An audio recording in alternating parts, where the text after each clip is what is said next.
ila hadrati sayyidina wa habibina wa syafi'ina Muhammadin sallallahu alaihi wasallam wa ila arwahi abaihi wa ikhwanihi minal anbiya'i wal mursalin salawatullahi wa salamuhu alaihi wa alaihim ajma'in.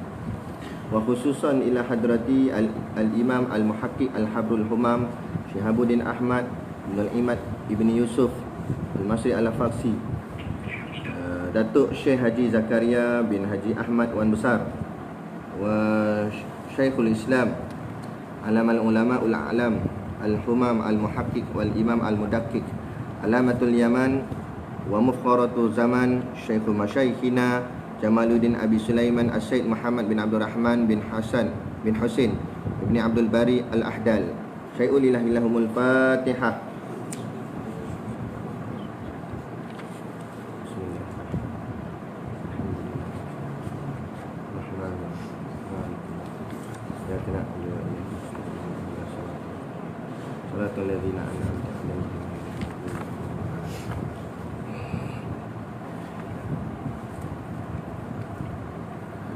Bismillahirrahmanirrahim. Alhamdulillahi wassalatu wassalaman ala rasulillahi wa ala alihi wa sahbihi wa ba'd. Baik, terima kasih kepada tuan pengurusi majlis, kepada semua hadirin yang masih lagi setia mengikut pengajian ini. Jadi kita tak nak melengahkan masa, kita terus kepada masalah yang ke-16. Qala al-muallifu rahimahullahu ta'ala. Maaf, masalah ke-17. Qala al-muallifu rahimahullahu ta'ala wa nafa'ana wa iyyakum bi ulumihi fid dharaini amin ya rabbal alamin.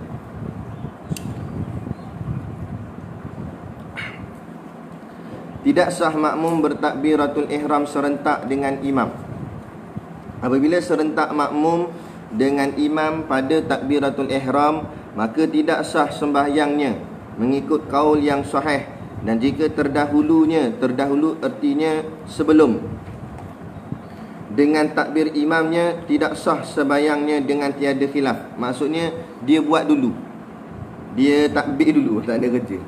Dia nak sangat jadi imam agaknya tak dapat-dapat. Dia takbir dulu baru imam takbir. Itu memang tak ada khilaf di kalangan ulama bahawa tiada sah. Ada pun kita baca balik atas tadi, dia kata apabila serentak makmum dengan imam pada takbiratul ihram, maka tidak sah sembahyangnya mengikut kaul yang sahih. Apa makna dia? Maknanya ada kaul yang dhaif. Sahih lawan dia dhaif. Mana ada kaul yang sahih, ada kaul yang dhaif mengatakan sah. Kaul yang sahih kata tak sah. Maknanya berlaku khilaf juga di situ. Okey. Tapi yang sahihnya kata tak sah. Ada pun kalau makmum tu takbir dulu, lepas tu baru imam takbir, itu tak ada khilaf. Tak ada ulama kata rasa boleh ni. Tak ada. Semua ulama sepakat memang tak sah tu. Nak sah macam mana dia takbir dulu. Kerana sabda Nabi sallallahu alaihi wasallam, "Idza kabbara fakabbiru." Ini dalil dia. Ini dalil jadi menyebabkan kaul tadi jadi pegangannya kuat sahih. Kerana Nabi kata idza kabbara fakabbiru. Apabila imam bertakbir, maka hendaklah kamu turut bertakbir. Maka tu fa tu makna fatakik. Maknanya selepas. Apabila imam takbir, selepas tu baru kamu takbir. Artinya macam tu. Selesai. 18. Makruh makmum rukuk atau sujud atau lainnya serentak dengan imam. Okay, tajuk ni beza dengan takbiratul ihram kerana hukumnya berbeza. Takbiratul ihram lain. Kalau serentak tak sah terus ikut kaul yang sahih. Adapun kalau rukuk, sujud dan juga rukun-rukun yang lain serentak dengan imam, maka hukumnya sah tetapi makruh. Huraiannya, apabila makmum serentak mengerjakan rukuk atau sujud atau lainnya daripada kedua-duanya dari rukun-rukun fi'li, yang ni nak kena dobit sikit. Yang dikatakan makruh itu ialah apabila serentak rukun-rukun fi'li. Dalam sembahyang ada rukun yang lain kan selain rukun fi'li. Apa dia? Rukun qauli. Jadi kalau serentak rukun qauli tak ada masalah. Yang tu tidak mendatangkan makruh.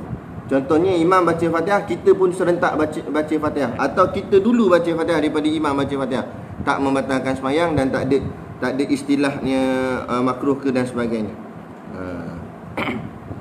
Tapi kalau perbuatan rukun fi'li itu serentak, maka hukumnya makruh. Dengan imam, dia kata tidaklah batal semayang itu, hanya makruh jua. Tak batal semayang, tapi makruh. Perbuatan itu kerana sabda Nabi SAW, "Idza raka'a farka'u." Artinya apabila imam rukuk, hendaklah kamu rukuk. Selesai. Dan apabila serentak makmum dengan imam pada perbuatan-perbuatan sembahyang, tidaklah hasil baginya fadilat berjemaah. Baik.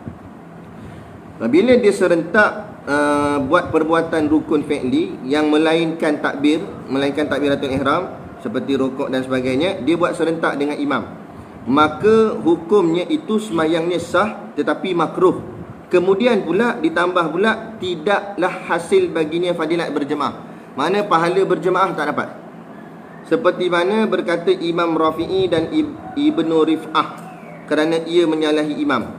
Dan kias atas yang tersebut, jika sama makmum dengan imam masa qiyam, tidaklah hasil fadilat berjemaah kerana melakukan perkara makruh yang menyebabkan menyalahi imam. Sepatutnya makmum hendaklah berdiri di belakang imam dan sekurang-kurangnya tumit makmum terbelakang sedikit daripada tumit imam. Ni nak cerita kedudukan. Kalau dia berdiri sama parah, kaki tumit dia tu sama parah dengan imam, maka hilanglah hasil fadilat berjemaah tu, tak jadi fadilat berjemaah. Dia tak dapat pahala berjemaah. Okay? Jadi tumit makmum kena belakang sedikit daripada tumit imam. Selesai. 18. Senang. 19. Hukum makmum salam serentak dengan imam. Jika tadi mula-mula takbir, yang kedua rukun-rukun lain, yang ketiga ni salam lah. Apa cerita? Jika makmum memberi salam serentak dengan imam, maka masalah ini ada dua wajah. Dua wajah maknanya dua pendapat. Di dalam beberapa buah kitab ulama Khurasan. Okey, dia yang dikatakan dua pendapat ni zaman dulu dipanggil satu pendapat Ashabul Khurasan, satu lagi pendapat Ashabul Basrah. Jadi itu yang maksud dua pendapat tu. Jadi pendapat daripada Ashabul Khurasan, dan wajah yang terlebih asah. Asah ni bila sebut asah, ada tiga perkara yang kita kena faham. Pertama, asah tu maknanya khilaf, maknanya berlaku khilaf di situ. Yang kedua, khilafnya kuat, maksudnya dua-dua sahih, dua pendapat tu sahih, tetapi mana yang lebih sahih, itu sebut asah. Berbeza dengan pendapat sahih, lawannya dhaif. Tapi kalau asah, lawannya muqabil asah, maknanya dua-dua sahih tapi ada yang lebih sahih. Itu. Kerana pendapat yang asah itu terlebih sahih daripada pendapat yang sahih satu lagi. Macam tu. Dia faham tak? Baik. Jadi dia kata wajah yang terlebih asah daripada kedua-duanya ialah tidak batal sembahyangnya. Okey, jadi dua-dua hujah kuat. Maknanya dua-dua hujah tu mana? Satu hujah kata tak batal sembahyang pun kuat, hujah kata batal sembahyang pun kuat. Tapi lagi kuat hujah yang kata tak batal sembahyangnya dengan sebab salamnya serentak dengan imam. Bersalahan jika serentaknya pada takbiratul ihram. Berbeza, maksud bersalahan sini berbeza pendapatnya daripada takbiratul ihram. Takbiratul ihram serentak memanglah tidak sah, tapi kalau serentak salam sah. Tapi ada masalah lain lah. Dia kata sini, maka sembahyangnya tidak sah mengikut qaul yang sahih, iaitu takbiratul ihram tadi tu. Dan jika sekiranya kita berkata tidak batal tetapi luput fadilah berjemaah kerana menyalahi imam, yang ni balik kepada salam tadi. Jadi kalau kita berpegang bahawa memberi salam serentak dengan imam itu tidak batal, tetapi walaupun begitu luput fadilah berjemaah, tak ada pahala jemaah. Selesai. 20. Hukum makmum salam sebelum imam dengan niat mufaraqah. Ini hati-hati tengok. Apabila makmum memberi salam sebelum imam dengan niat mufaraqah. Apabila makmum memberi salam sebelum imam dengan niat mufaraqah, maka hendaklah ditilik jika perbuatannya itu dengan sebab uzur, tidaklah batal sembahyangnya. Dan di antara uzur itu imam memanjangkan sangat bacaannya. Maksudnya dalam sembahyang tu dia niat mufaraqah. Dia niat mufaraqah masa dalam tahiyat. Jadi dia niat mufaraqah lepas tu dia bagi salam. Okey, apa hukumnya? Baik. Kalau dengan sebab uzur, tidaklah batal sembahyangnya. Okey. Dan di antara uzur itu apa dia? Apa tu uzur yang dimaksudkan? Imam memanjangkan sangat bacaannya, baca lama sangat. Kawan tu nak terkencing dah tak tahan dah. Jadi boleh dia niat mufarakah dan kemudian dia bagi salam sebelum imam bagi salam. Kerana imam tak habis lagi. Atau juga imam meninggalkan sunat-sunat yang dikehendaki dengan sahaja. Dengan sahaja maknanya dengan sengaja. Sunat-sunat yang dikehendaki di sini ialah sunat abad seperti tasyahud awal dan kunut atau bacaan surah dan sebagainya. Jadi dengan sebab imam ni meninggalkan benda-benda sunat ni tadi, dia pun tak naklah dengan imam, dia pun niat mufarakah, kemudian dia salam, memberi salam dulu sebab dia dah mufarakah dah. Kan? Jadi dia sembahyang sendiri dah lah. Lepas tu itu tak batal sembahyang. Dan jika ia berbuat dengan tidak sebab uzur. Tadi sebab uzur yang tadilah kita sebut. Antaranya uzur itu kerana memanjangkan bacaan, imam baca panjang, atau meninggal perkara-perkara sunat yang disuruh, yakni sunat abad. Tetapi kalau dia mufarakah dan dia memberi salam dengan tidak sebab uzur, maka ada dua pendapat seperti mana juga mufarakah tanpa uzur, maka lebih mana? Dan jika berbuat dengan tidak sebab uzur, maka ada dua pendapat. Seperti mana juga mufarakah tanpa uzur, maka lebih asah, lebih sahih daripada keduanya, tidak batal sembahyangnya. Okey. Kalau dia mufarakah tanpa uzur, tak batal sembahyangnya. Ini pendapat yang lebih asah, lebih sahih. Dan jika ia makmum tidak berniat mufarakah, tapi yang kedua ni pula dia tak niat mufarakah. Yang tadi dia niat mufarakah walau tanpa uzur, ni pendapat yang asah, tidak batal sembahyang. Yang kedua ni dia ni tak niat mufarakah dan memberi salam, sedangkan ia mengetahui dan sedar bahawa ia mengikuti imam. Dia tahu dia sembahyang sebagai makmum, lepas tu dia tak niat mufarakah, lepas tu dia bagi salam, maka batallah sembahyangnya sama sekali. Sebab apa? Kesalahan di sini sebab apa? Sebab dia tidak niat mufarakah. Bila tak niat mufarakah, maka maknanya dia masih terikat dengan imam. Lepas tu pergi pandai-pandai bagi salam. Mana boleh? Batal lah. Maka batal lah sembahyangnya sama sekali. Kerana melakukan dua perbuatan haram. Haram lah tu perbuatan itu, makna perbuatan haram di sini berdosa. Salah satunya mendahulukan imamnya dengan satu rukun.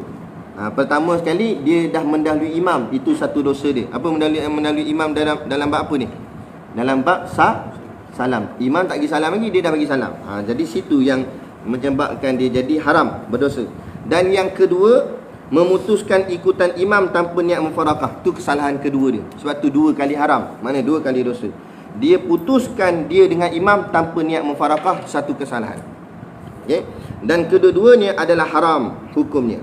Dan sesungguhnya telah dijelaskan demikian di dalam Kitabul Kifayah pada bab Salatul Jumu'ah. Maka berkata pengarangnya, sesungguhnya makmum apabila menyertai serentak ia memberi salam dengan imam, maka adalah hukumnya samalah dengan hukum orang mufarakah dengan imam tanpa uzur dan tidak berniat mufarakah, dan iaitulah batallah sembahyangnya. Dan jika ia berniat mufarakah, maka hukumnya seperti mana huraian yang telah lalu sebutnya, di antara yang uzur dan yang tidaknya.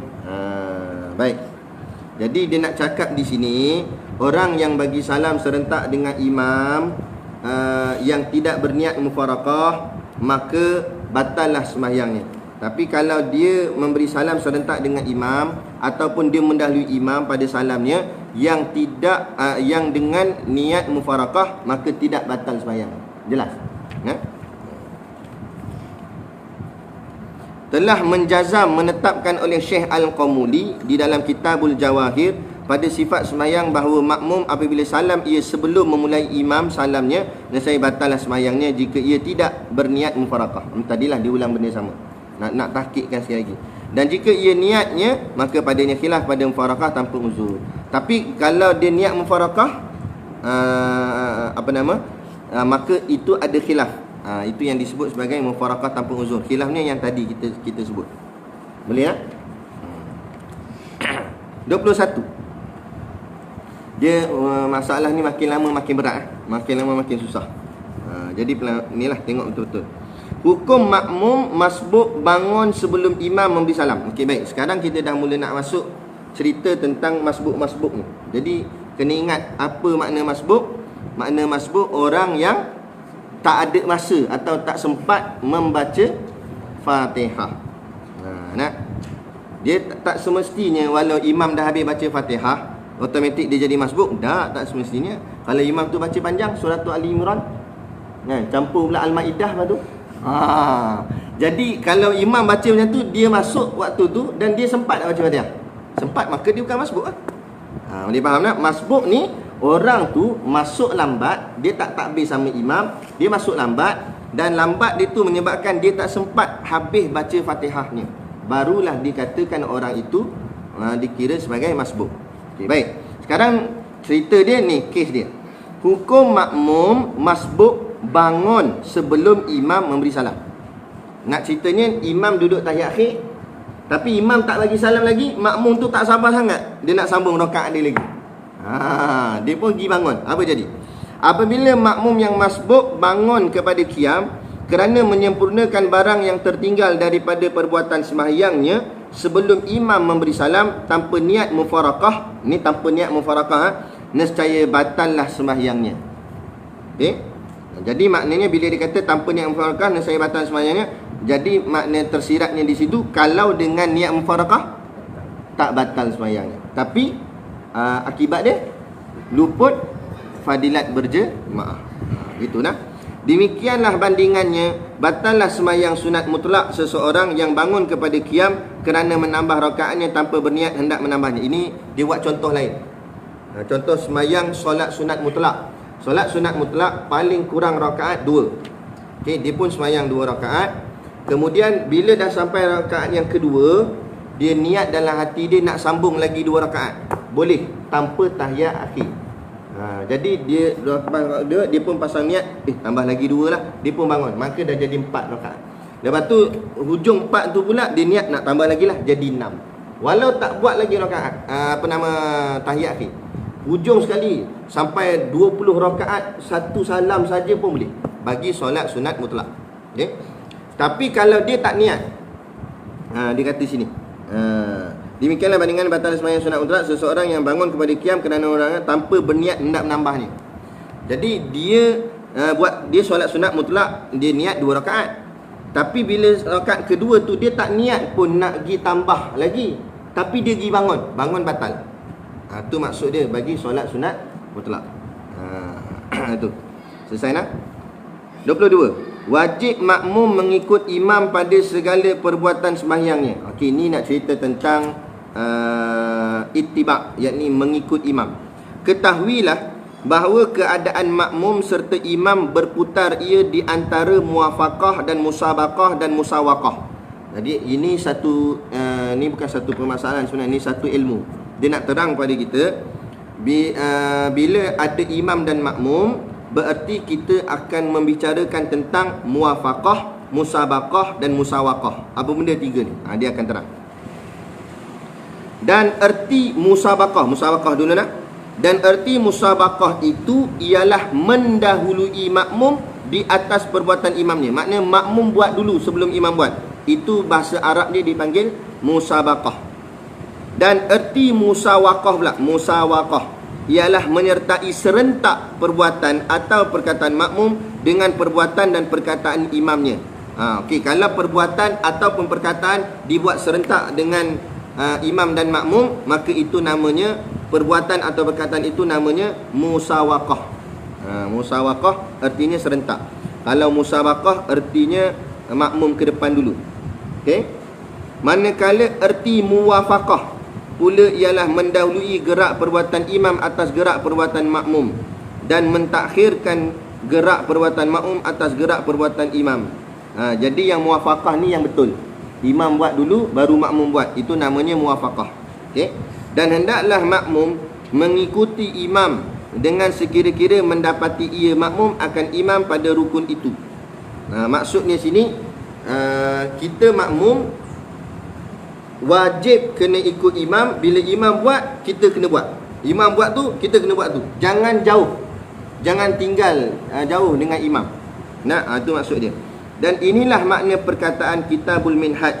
Wajib makmum mengikuti imam pada segala perbuatan sembahyang, dengan bahawa mentakhirkan gerakan makmum dengan gerakan imamnya, seperti mana perbuatan sahabat-sahabat Nabi sallallahu alaihi wasallam sembahyang di belakang Rasulullah sallallahu alaihi wasallam. Dia kata inilah cara sahabat-sahabat Nabi sembahyang di belakang Nabi. Macam mana? Nabi buat, habis Nabi buat, baru mereka buat. Dia follow, ikut gitu. Itulah namanya muwafaqah.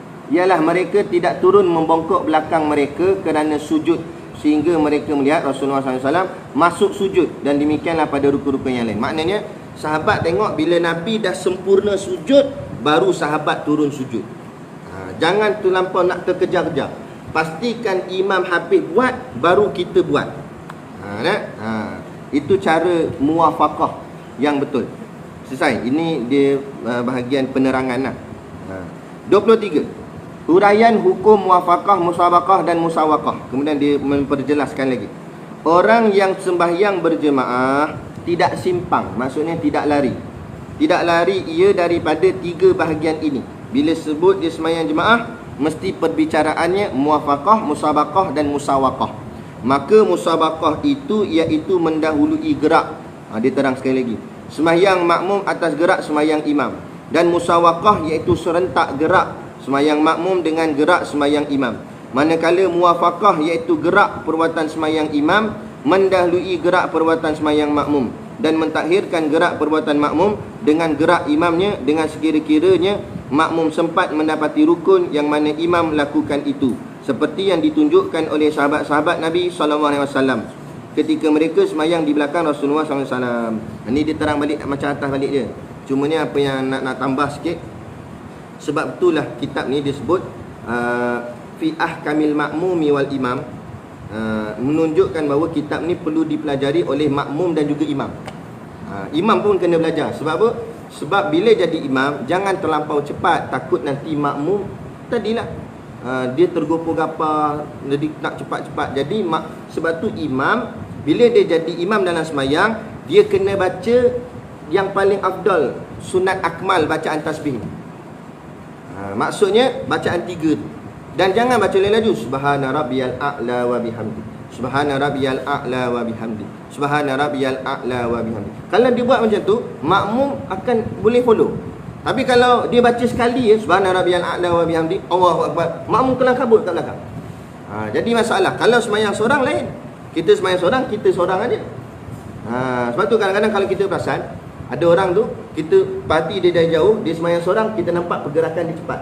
Bila kita duduk je belakang dia, kita jadikan dia imam, maka dah jadi jemaah, tiba-tiba pergerakan dia dah jadi slow. Maknanya dia faham tu. Bila dia jadi imam, dia tak boleh laju, sebab akan menyusahkan makmum di belakang.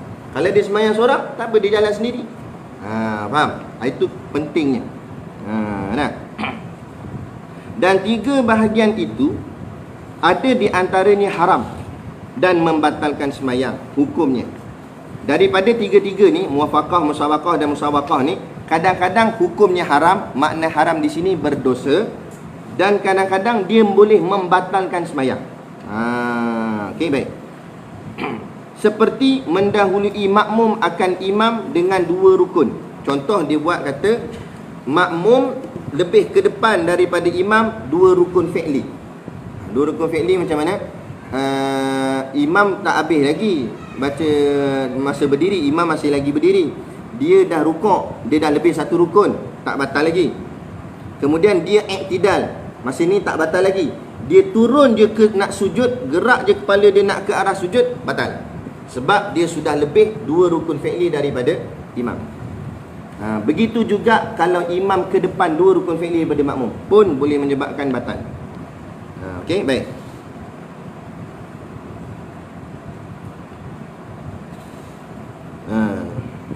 Seperti mendahului makmum akan imam dengan dua rukun. Perbuatan yang nak sebut tadi tu batal dan juga haram. Dosa dah lah dosa dapat. Dosa dua pula tu. Sebab bila dia dah lebih pada imam satu rukun, dah satu dosa. Dua rukun, dua dosa. Kemudian batal pula kalau dah lebih daripada 2 tu. Dan di antara haram hukumnya tetapi tidak batal. Yang ni yang kedua pula. Haram, berdosa tapi tak batal sembahyang. Contoh apa? Seperti mendahului ia akan imam dengan satu rukun yang bukan takbiratul ihram. Tadilah. Dia mendahului imam satu rukun. Maknanya imam belum rukuk, dia sudah rukuk. Jadi lebih imam satu rukun, sembahyang batal tak? Tak batal tetapi berdosa. Tu dia kata tak batal tapi berdosa. Kecuali takbiratul ihram. Takbiratul ihram memang batal. Kalau serentak lah macam kita kupas tadi dah. Dan salam dengan syarat ia tidak berniat putuskan kedua ikutin imam. Begitu juga dengan salam. Salam serentak dengan imam, hukumnya haram dan membatalkan sembahyang kalau tidak niat putus, tidak niat mufaraqah. Kalau niat mufaraqah maka tak batal sembahyang, tetapi berdosa tak berdosa tengok atas sebab apa dia niat mufaraqah. Kalau niat mufaraqahnya itu kerana uzur, dimaaf. Kalau tanpa uzur, tak dimaaf. Boleh menyebabkan jadi berdosa. Nah, itu. Tidak berniat putuskan kedua ikutan imam. Dan ia masih tunggu di tempatnya. Okey, baik. Dengan syarat kalau kita terlebih daripada imam, kita tunggu di tempat kita tu. Jangan patah balik, duduk kat situ. Contoh dah terlajak ke rukuk, tak rukuk lagi. Duduk kat rukuk tu lama sikit. Tunggu imam. Imam pula buat lambat. Lama cepat sikit kan? Duduk kat situ. Ni potong imam. Seperti mendahului ia dengan rukuk selepas ia membaca Fatihah. Nampak ni dia kata. Dia pergi rukuk dulu lepas baca Fatihah. Atau dengan sujud selepas ia iktidal. Lepas Fatihah sujud dulu. Dia ingat imam tak baca kunut kot subuh, dia pun pergi sujud. Alah, imam baca kunut pula. Ingatkan imam tak erti baca kunut. Dan tetapi luput ia pahala jemaah, tetapi menyebabkan pahala jemaah tak dapat.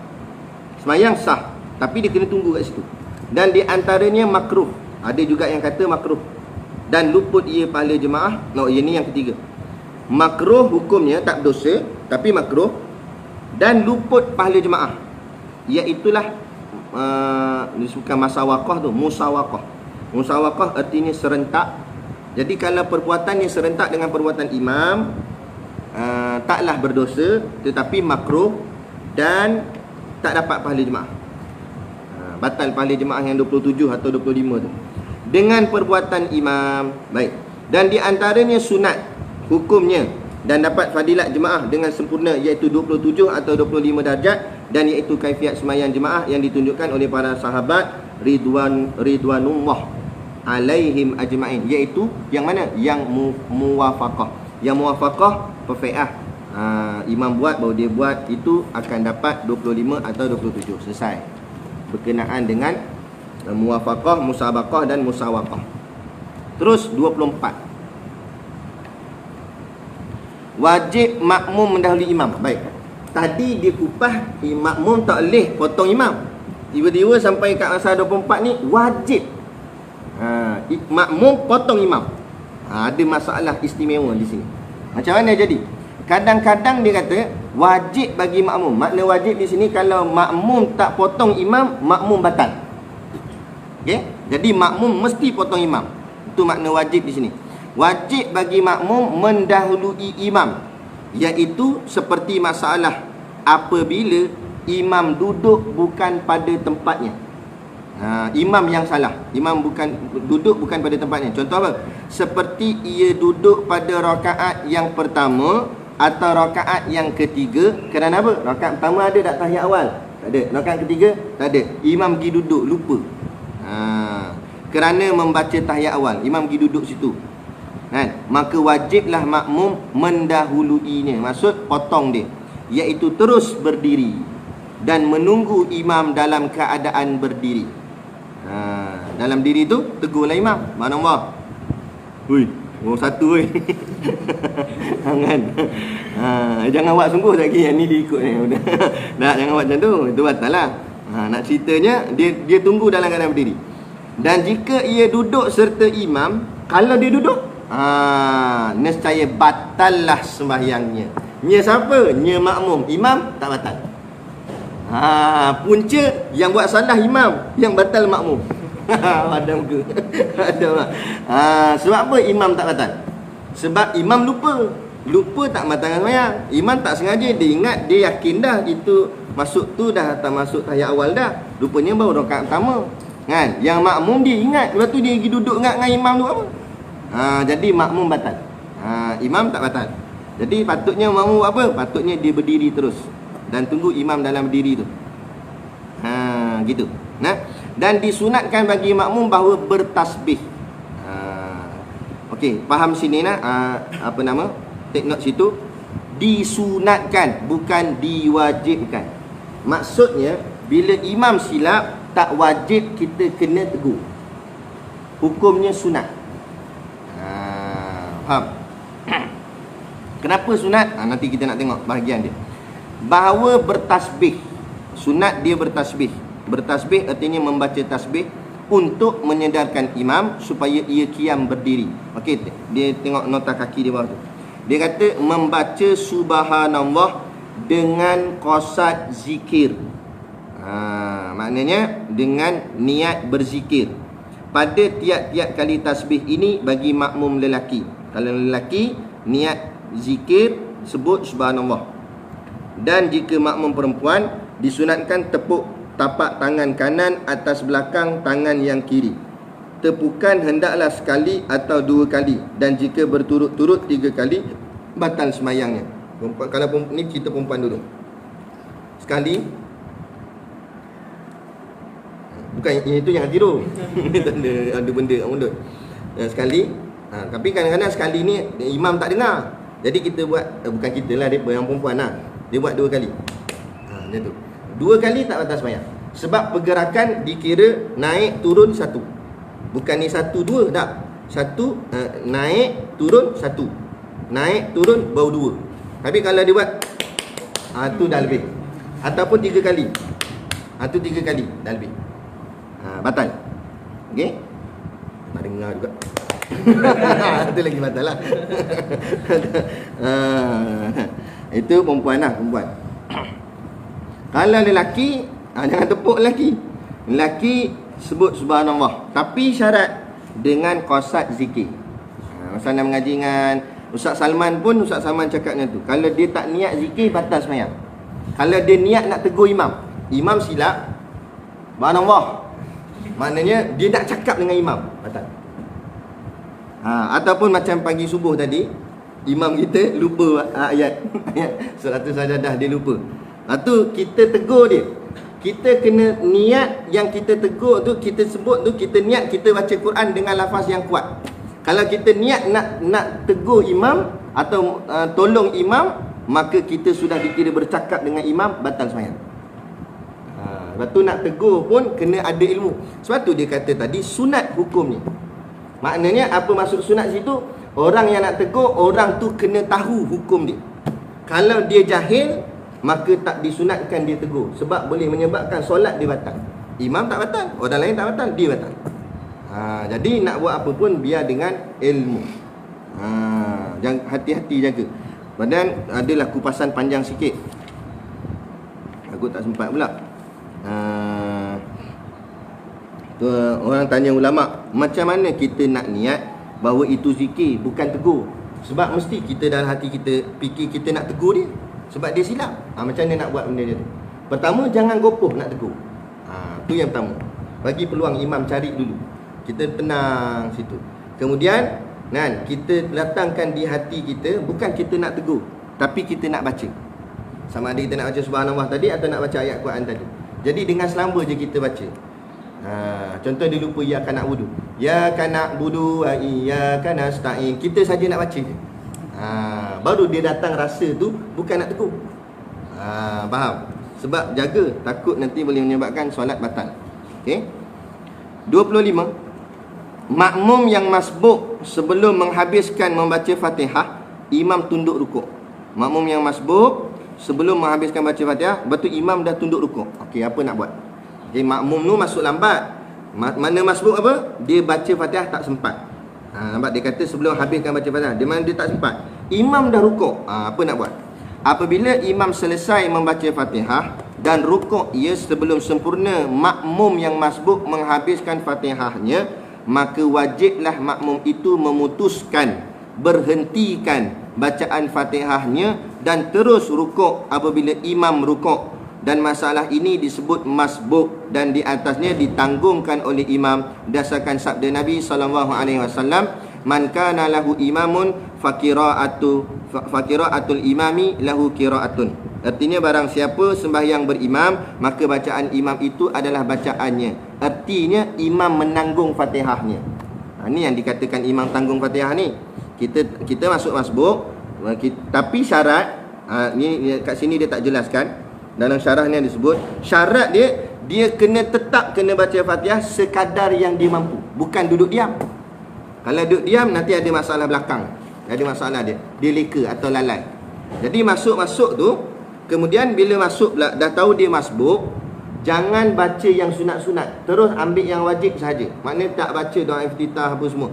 Terus masuk bismillahirrahmanirrahim, alhamdulillahirabbil alamin, arrahmanirrahim, maliki yaumiddin. Tiba imam Allahu akbar. Sampai maliki yaumiddin tu jangan teruskan, terus rukuk bersama imam. Sebab dia masbuk. Tapi kalau dia masuk-masuk, senyap dulu. Itu ada masalah lepas ni.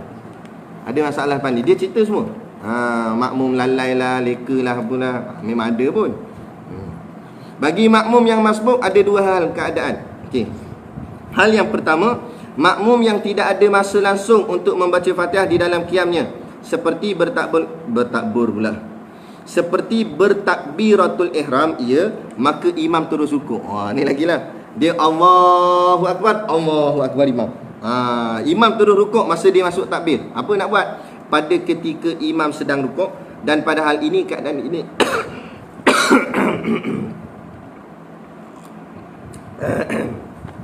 dan pada hal ini, keadaan ini tidaklah ia perlu membaca Fatihah tambah situ langsung.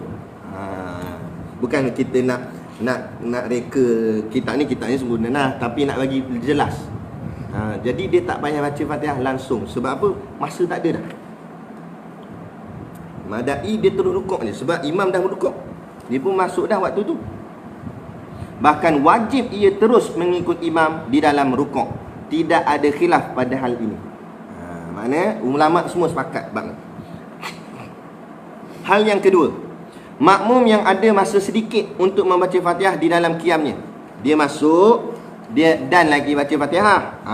Ni cerita tadi tu. Dan pada hal ini disunatkan baginya ia memulakan membaca Fatihah. Dan apabila imamnya rukuk, maka wajiblah atasnya memutuskan berhentikan bacaan Fatihahnya dan terus rukuk bersama imamnya. Jadi dia kena baca Fatihah sekadar mana yang dia mampu baca.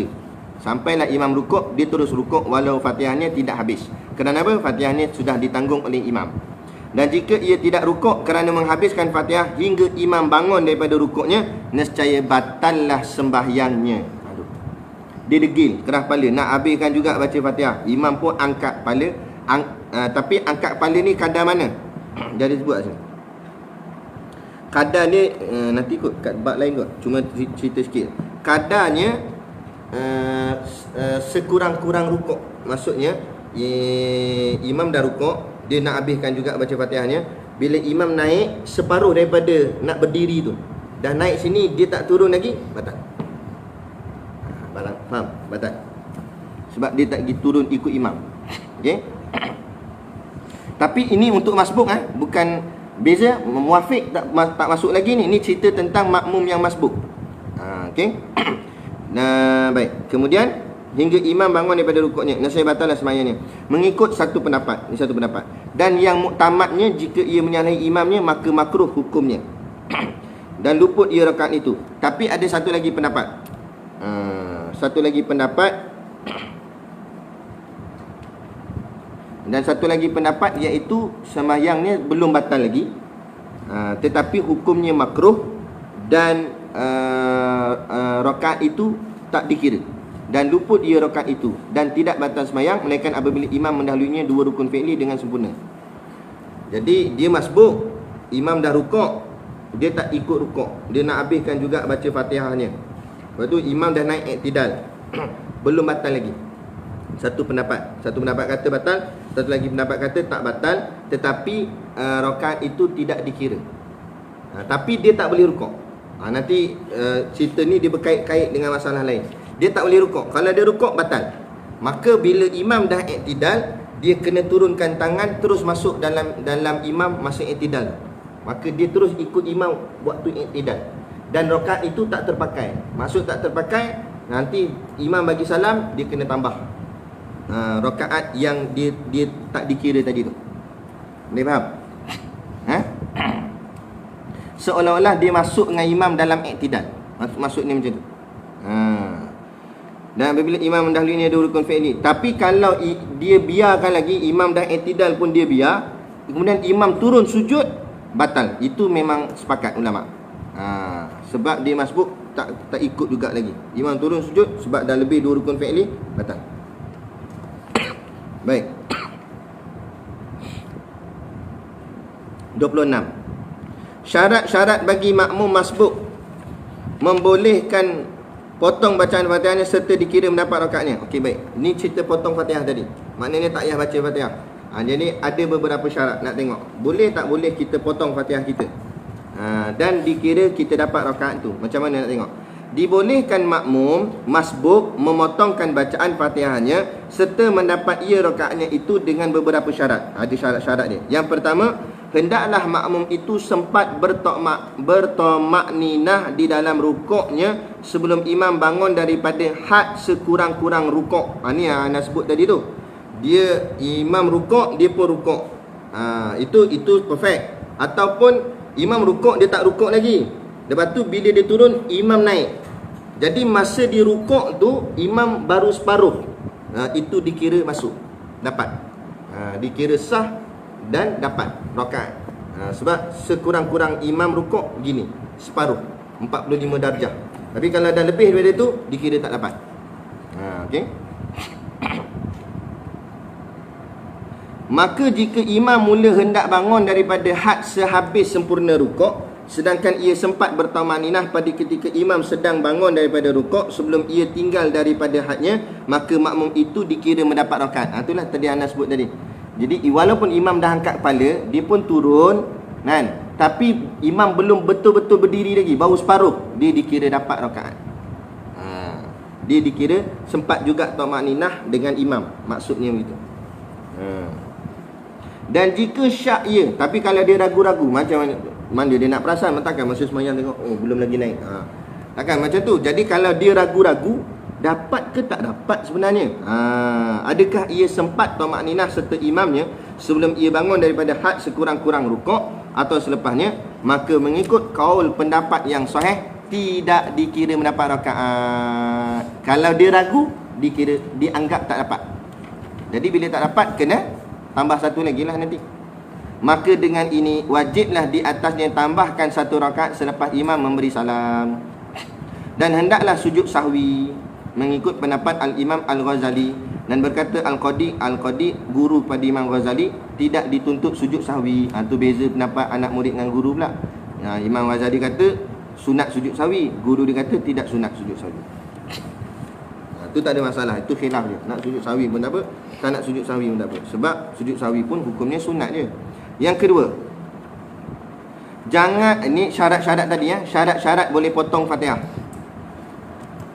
Syarat kedua pula, janganlah ada imam itu berhadas kecil. Yang ni masalah pelik. Dengar betul-betul lah. Atau besar. Dan janganlah ada ia kafir. Imam tu kafir. Maka jika adalah imam itu berada salah seorang daripada mereka tu balik yang atas. Imam tu berhadas kecil atau berhadas besar atau dia kafir. Tidak boleh menanggung daripadanya. Maknanya imam tak boleh tanggung Fatihah makmum kalau imam tu macam kategori yang disebut tadi.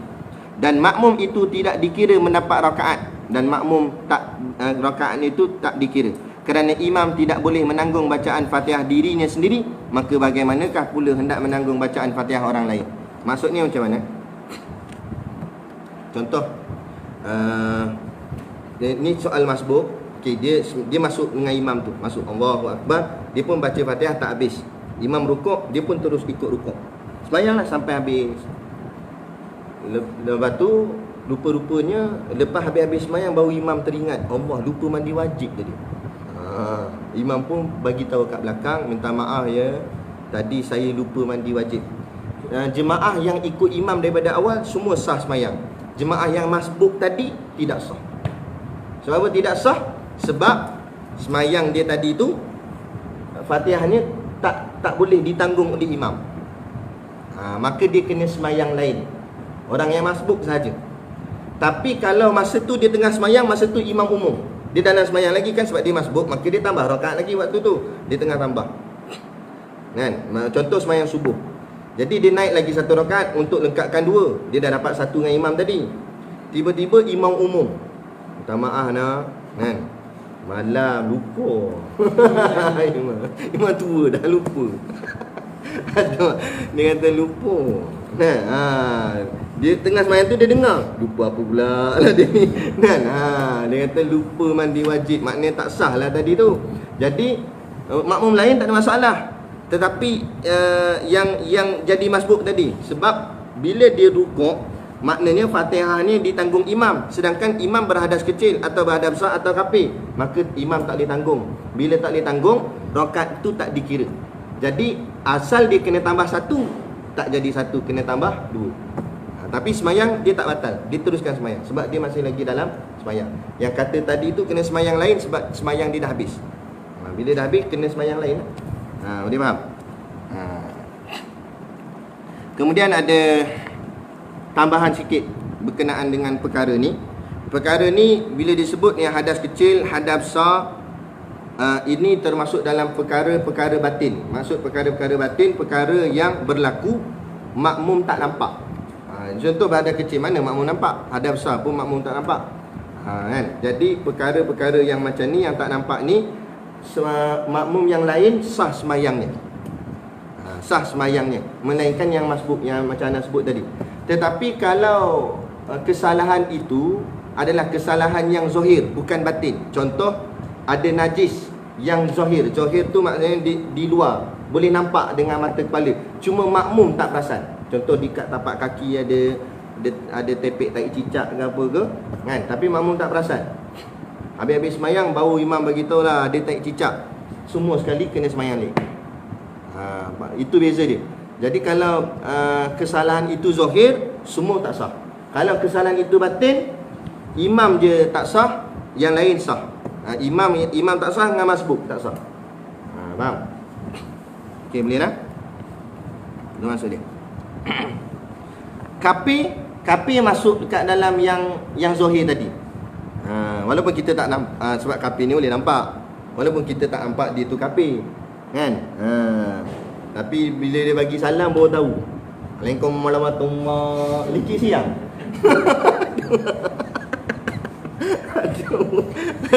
Lah, bila pula dia jadi imam ni? Yang tu memang masbuk tak masbuk habis semua. Lah, mak silap DAP pula dah dia kata. Semayang lain semua. Tu kafir. Ni masuk kat UTSM ni. Itu contoh je. Baik. Disyaratkan imam itu tidak lupa ia membaca Fatihah. Ni syarat lagi. Syarat kita boleh potong Fatihah kita. Kalau imam tu lupa baca Fatihah, mana imam tak boleh tanggung Fatihah masbuk. Tak boleh tanggung Fatihah masbuk sebab dia pun lupa baca Fatihah. Imam tu. Okey, seterusnya lagi, hendaklah rakaat yang makmum masbuk dapat itu ialah rakaat yang dikira bagi imam. Yang dikira bagi imam maksudnya rakaat dia betul, bukan rakaat kesilapan imam. Dan jika bangun, contoh dia buat sini, dan jika bangun berdiri imam kepada rakaat yang kelima, maksudnya imam dah tersilap lah, dia pergi tambah rakaat yang kelima pada semayang 4 rakaat, atau kepada rakaat yang keempat pada semayang maghrib dengan lupa, imam lupa, maka membaca ia dan rukuk, kemudian makmum yang masbuk mengikutnya. Makmum tu pun tak tahu, dia masuk-masuk pergi ikut belakang imam tu, padahal rakaat tu rakaat tak sah tu, sebab rakaat tambah. Imam pun lupa, makmum pun tak perasan, maka membaca ia dengan rukuk, kemudian makmum yang masbuk mengikutnya, padahal ia mengetahui rakaat itu lebih. Okey, yang ni jika makmum tu tahu imam dah lebih rakaat, lepas tu dia ikut juga, nescaya tidak sah ikutannya itu, maknanya semayangnya tak sah. Ni kalau makmum tahu. Tetapi jika ia tidak mengetahui demikian, rakaat itu lebih, makna makmum lah, makmum tak tahu rakaat tu lebih, nescaya sahlah ikutannya itu. Dia sabit macam batin tadi, sebab makmum tak tahu. tetapi tidak dikira rakaat itu baginya. Maksudnya sini sembahyangnya sah, boleh teruskan, tak payah batal, tetapi rakaat tu kena ganti balik. Rakaat tu tidak dikira. Sebab dia tak tahu. Contoh dia mula ikut habis malam, silap aku buat 5. Silap lah. Makmum tengah sembahyang tu bengong. Dia geram dengan imam ni. Dia tak payah batal. Dia sembahyang dia terus, tetapi dia kena tambahlah rakaat ganti. Sebab rakaat tu tidak dikira. Okey, baik, macam tu. Tapi kalau dia tak tahu sampai ke sudah, dimaaf. Dimaaf. Demikian juga jika rukuk seorang imam dan tamakninah ia padanya. Jika rukuk seorang imam, imam rukuk dan tamakninah ia padanya, dan sebab itu bangun ia pula untuk beriktidal, kemudian teringat ia bahawasanya ia terlupa membaca tasbih di dalam rukuknya, maka kembali kepada rukuk semula. Ni dia buat contoh lah, macam-macam contoh ni. Kalau fiqah ni, tu kelakar fiqah ni, dia imam tu dah rukuk, lepas tu iktidal. Imam ni maknanya imam jahil lah. Dia dah iktidal, lupa baca tasbih rukuk. Dia pun rukuk balik. Masa dia rukuk balik tu ada orang datang. Orang tu pun tak tahu. Orang tu ingat kan imam ni baru rukuk. Orang tu pun masuk masbuk tu. Dia kepada rukuk semula kerana ia sangka perbuatan itu harus baginya, sebab dia jahil. Kemudian datang makmum mengikutnya tanpa menyedari perbuatan imam itu dan bertamakninah. Makmum pun masuklah siap dengan tamakninah dengan imam pada rukuk yang tak betul tu. Ia sertanya pada rukuk, pada ini rukuk, maka sahlah ikutannya, tapi sama, tetapi tidak dikira rakaat itu baginya. Tapi kalau dia tak tahu sampai ke sudah, dimaaf. Ni kalau dia tahu. Habis-habis semayang, imam tu cakap dengan dia. Dia tengah semayang ni, yang ikut apa, aku rukuk 2 kali kot tadi. Ni cerita dia. Okey, boleh nak? Okey, sikit lagi. 27. Makmum ada masa membaca Fatihah. Ni dengan betul-betul ni yang disebut tadi tu. Makmum ada masa baca Fatihah, tetapi ia seorang pembaca yang lambat dari semula jadi lagi. Maknanya dia memang jenis jenis kalau dalam tu dia kata gagap. Dia buat contoh gagap. Bismillah. Lambatlah nak habis tu kan. Dah. Dia memang semula jadi macam tu. Nak macam mana? Siang ke dia. Jika makmum ada masa yang luas, makmum tu masanya cukup untuk baca Fatihah, maknanya dia ni bukan masbuk lah, sebab dia ada masa yang untuk baca Fatihah, tetapi ia termasuk di dalam golongan pembaca yang lambat dari semula jadi lagi kan. Bismillah. Slownya baca. Lambat dia baca. Jika imam rukuk sebelum ia sempurna habiskan bacaan Fatihahnya, maka makmum ini tidak dikira muqassir. Makmum ni bukan orang cuai, tapi sebab dia memang masalah dia dari semula jadi lagi, memang dia tak boleh nak baca laju, dia memang slow. Dan masalah ini mengikut satu pendapat, ia diharuskan, dibolehkan memotong bacaan Fatihahnya, maknanya dia skip Fatihahnya dan terus rukuk bersama imam, seperti masalah makmum yang tidak sempat membaca Fatihah serta imamnya, melainkan sebahagiannya. Jadi orang ni asal dia bukan masbuk, dia ni muafiq, tapi sebabkan masalah dia ni, dia jadi masbuk. Faham? Jadi bila imam rukuk, dia baca takat mana dia mampu je lah, sebab slow sangat. Baru bismi, Allahu Akbar, Allahu Akbar. Macam tu hukum dia. Tapi ni istimewa lah, bukan kita saja-saja boleh buat. Ni yang betul-betul lah, orang ni memang jenis macam tu. Baik. Macam mana? Akan tetapi mengikut kaul pendapat yang asah. Tapi tadi pendapat yang kurang asah, sahih tapi kurang asah. Maknanya ada dua pendapat, dua pendapat tu sahih, tapi pendapat ni lagi sahih, iaitu seperti tersebut di dalam Kitabul Raudah dan lainnya, bahawa makmum itu hendaklah habiskan Fatihahnya. Ni pendapat yang lebih kuat, dia tetap kena habiskan Fatihahnya. Dan takaluf ni maknanya dia ketinggalan dengan imam, boleh dia, imam jalan dulu tak apa, terbelakang ia daripada imamnya, diberi keuzuran. Apa makna uzur? Jangan sampai lebih daripada 2 rukun fi'li yang panjang. Maknanya jangan lebih daripada sujud, bukan rukun fi'li yang panjang, maaf, 3 rukun fi'li yang panjang. 3 rukun fi'li yang panjang mana? rukuk rukun pendek, i'tidal rukun panjang satu, sujud silap, rukuk rukun panjang satu, i'tidal rukun pendek, sujud rukun panjang, dah dua dah. Duduk antara dua sujud rukun pendek, sujud sekali lagi. Tu maksud 3 rukun panjang. Jangan lebih daripada ni. Maknanya imam dalam sujud kedua dia dah turun rukuk, dia kejar balik imam. Dia kejar balik imam, tak apa. Dia dikira sah semayangnya dan rakaatnya pun tak ada masalah. Tetapi kalau imam sudah angkat kepalanya daripada sujud yang kedua, kalau dia tak niat mufaraqah, batal semayang. Okey? Itu maksud uzur. Diberi keuzuran tu maksudnya begitu. 28. Imam membaca cepat dan makmum membaca lambat pula dah. Tersebut di dalam Kitabul Minhaj. Jika imam membaca cepat dan rukuk ia sebelum makmum menghabiskan bacaan Fatihahnya, maka terdapat pada masalah ini 2 surah. Surah kalau ruminya salah eja. Surah bukan surah Quran tu. Surah ni maknanya gambar. Surah dengan huruf sad sebenarnya. Kan betul tak yang Jawi, betul kan? Maknanya surah tu maksudnya gambaran. Gambaran ni maknanya 2 keadaan yang dia nak maksudkan. Ada 2 keadaan. Yang pertama, makmum membaca Fatihah secara tartil. Tartil ni bacaan kadar perlahan. Dia ada satu lagi laju namanya hadar. Yang ni baca pelan. Pelan macam mana? Bismillahirrahmanirrahim. Padahal dia makmum. Kalau imam baca macam tu tak apa. Sebab tu imam disunatkan baca berlagu-lagu supaya imam jadi panjang. Makmum disunatkan baca hadar, baca laju. Bismillahirrahmanirrahim, alhamdulillahirabbil alamin. Macam tu makmum baca. Ni imam baca bismillahirrahmanirrahim, alhamdulillahirabbil alamin. Makmum pula bismillahirrahmanirrahim. Siap geleng-geleng kepala. Ini contoh maksud sini. Maka apa jadi? Tetapi kalau ia membaca secara cepat, makna takdir kata kalau dia baca cepat, nescaya boleh menghabiskan bacaannya Fatihah tu. Maka maksudnya sini dia masbuk ke muafiq?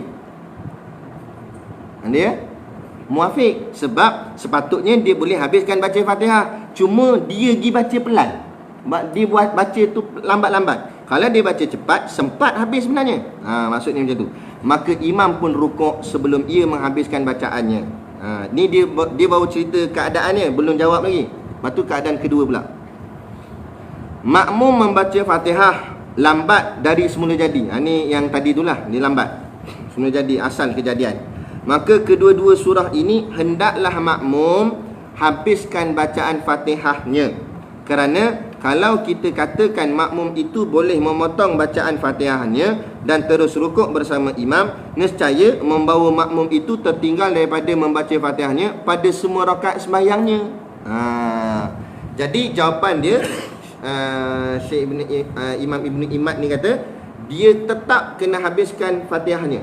Sama ada dia baca lambat tu dengan sebab semula jadi, atau dia baca Fatihah tu memang dia sengaja baca lambat, imam baca cepat, maka dia tetap kena habiskan Fatihahnya. Kerana kalau kita tak kata begitu, habislah tiap-tiap rakaat semua dia skip je Fatihah, sebab dia memang baca lambatnya tu.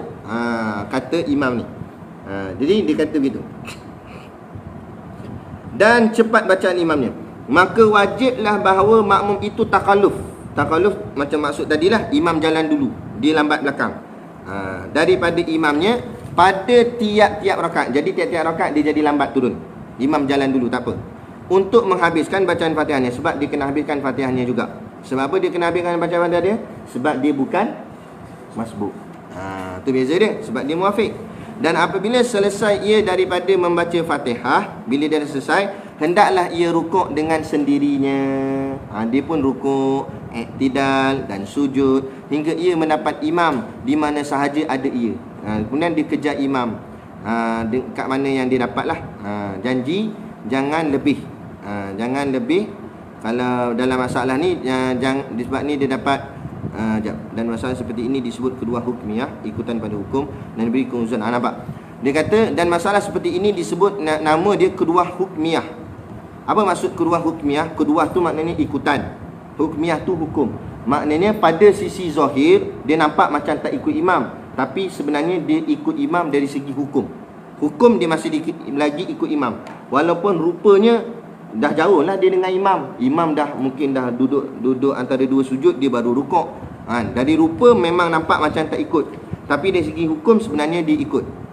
Dan diberi keuzuran kepada makmum terbelakang dari imamnya untuk menghabiskan Fatihahnya dengan 5 rukun yang panjang. Ini istimewa sikit. Kalau sebelum-sebelum ni dia diberi uzur 3 rukun panjang. Maknanya sebelum angkat kepala sujud yang kedua. Kalau 5 rukun, macam mana kira pula? Rukuk 1 rukun panjang. I'tidal tak kira, rukun pendek. Sujud pertama 2 rukun panjang. Duduk antara 2 sujud, rukun pendek. Sujud kedua 3 rukun panjang. Lepas tu naik berdiri 4 rukun panjang. Sebab qiyam pun rukun panjang. Lepas tu rukuk sekali lagi, rukun panjang yang kelima. Maknanya dia ni tadi ni, dia baca Fatihah, dia kena habiskan Fatihah dia sebab dia baca lambat tadi. Dia tetap kena habiskan bacakan Fatihah dia walaupun imam dah naik rakaat seterusnya. Jadi lepas tu dia kena kejar cepat. Sebelum walaupun imam dah rukuk rakaat yang seterusnya, tapi jangan sampai imam angkat kepala rakaat yang seterusnya. Boleh faham? Tapi taklah sampai tahap macam tu, lembab sangat baca begitu. Kan, kejarlah cepat-cepat, kan? Bila nak kejar, maka sikitlah bacaan tasbih. Jangan subhana rabbiyal a'la. Nak baca juga tasbih. Jadi tak payah baca tasbih lah. Sekadar tamak ninah sebab nak kejar imam. Gitu. Ni lah. Tahiyat awal rukun panjang ke rukun pendek? Tahiyat awal rukun pendek. Jadi dia tak masuk dalam 5 tu. Boleh faham? Baik. Mana dia tadi? Hilang. 29. Masalah sikit lagi nak habis dah. Masalah kesesakan yang mengganggukan pada sembahyang Jumaat atau yang lain. Okey, ini masalah jarang-jarang berlaku, tapi boleh berlaku. Masalah kesesakan yang mengganggukan pada sembahyang Jumaat atau yang lain. Maksudnya yang lain tu sembahyang fardu yang lain. Apa dia? Surah masalah ini, surah maknanya gambaran. Gambaran masalah ini ialah makmum yang masbuk. Makmum ni masbuk mendapat imam sedang rukuk. Imam tengah rukuk pada rakaat yang pertama. Atau ni maksudnya gambaran lain pula. Ia makmum mendapat sedikit masa bersama imam, masa berdiri, dan ia sempat membaca padanya sebahagian daripada Fatihah, tak kira tang mana ayat pun, tapi dia dapat baca sikit. Kemudian ia rukuk bersama imam dan i'tidal ia, kemudian berlaku kesesakan. Okey. Kemudian berlaku kesesakan pada apa? Pada sujud. Maka ia tidak dapat menyelesaikan sujudnya kerana kesesakan. Masuk kesesakan di sini, dia tak boleh nak sujud. Dia contoh di sini kalau dalam syarahnya, semayang tu konon mungkinlah semayang tu orangnya ramai, jadi sempit. Lepas tu bila dia nak dia rukuk lepas, tidak lepas, bila nak sujud kat depan tu ada punggung orang. Takkan dia nak sujud atas punggung kawan tu. Sebab kena faham pula, syarat sah sujud, punggung mesti lebih tinggi daripada kepala. Jadi kalau dia sujud atas badan kawan tu, punggung dia bawah lagi, sujud dikira tak sah. Takkan dia nak angkat punggung gini, tonggeng gitu. Tak boleh juga. Sebab sujud mesti ke lantai, kan? Jadi dia tak ada ruang nak sujud. Jadi dia kena tangguh sujud. Dia pun i'tidal tu dia diam. Tu maksud kesesakan. Maka dia pun tunggulah hingga imam rukuk pada rakaat yang kedua. Imam jalan macam biasa, dia yang sangkut, dia duduk situ. Imam, jadi dia berdiri, orang lain dah turun dulu, jadi dia tak boleh nak turun, ada orang kat depan dia. Imam pun duduk antara 2 sujud, dia tak boleh turun lagi. Lepas tu orang lain pun semua sujud, imam pun sujud. Lepas tu imam pun bangun, jemaah lain semua bangun, baru dia ada ruang untuk sujud. Maka masa tu baru dia sujud. Masa tu baru dia sujud. Maknanya dia tertinggal lambat dengan jemaah. Kemudian pula sampailah imam rukuk pada rakaat kedua. Katakanlah dia pun dah sujud, duduk sujud, dia nak kejar balik imam. Bila dia bangkit bangun saja berdiri, imam pun turun rukuk rakaat kedua. Jadi dia tak sempat baca Fatihah ni. Maka hendaklah ia makmum terus rukuk sertanya imam. Faham? Jadi dia kena terus ikut imam rukuk. Jangan baca Fatihah. Dan gugurlah wajib membaca Fatihah daripadanya. Demikian juga jika makmum dapat membaca sebahagian daripada Fatihah, ataupun dia baca sebahagian kalau dia sempat. dan kemudian imam pun rukuk, maka hendaklah ia putuskan berhenti daripada membaca Fatihahnya dan terus rukuk mengikut imamnya. Masalah ni jarang-jarang berlaku, tapi mungkin boleh berlaku kalau kita pergi perhimpunan ke apa, orang sesak ramai, semayang rapat-rapat. Kena tengoklah. Jadi kaedah dia nak kena buat. Kalau di Mekah selalu berlaku macam ni. Selalu ni semayang di dalam kawasan Raudah. Dia Raudah ni dia tutup dengan pagar. Kita kumpul ramai-ramai situ tunggu. Dia buka je orang berlari. Kan? Macam lepas kandang. Buka je tu, berebut lari tu. Ada yang tergolek pun ada. Sebab nak dapat tempat nak semayang di Raudah tu. Jadi bila kadang-kadang dah dapat tempat, Ana tengok, alhamdulillah dapat dekat dengan makan Nabi, dekat dah. Mau nak tengok orang masuk di depan dah. Asal kau. Ni macam mana aku nak semayang di depan ni? Kan? Jadi rapat-rapatnya tu. Jadi masa diri kita boleh berdiri. Kita boleh angkat kiam, dia baca apa semua. Rukuk mungkin boleh lagi lah, kita tolak dia ke depan ini, kita rukuk ini. Tidak boleh. Nak sujud tak lepas. Sujud kena cium kaki dia lagi. Kan masuk bawah perut dia macam ni pula. Nak angkat dia tu boleh. Tak macam mana kan? Tak boleh. Jadi waktu tu pakai seperti mana yang Tok Syekh kita ni ajar. Itu maksud dia. Dapat gambaran.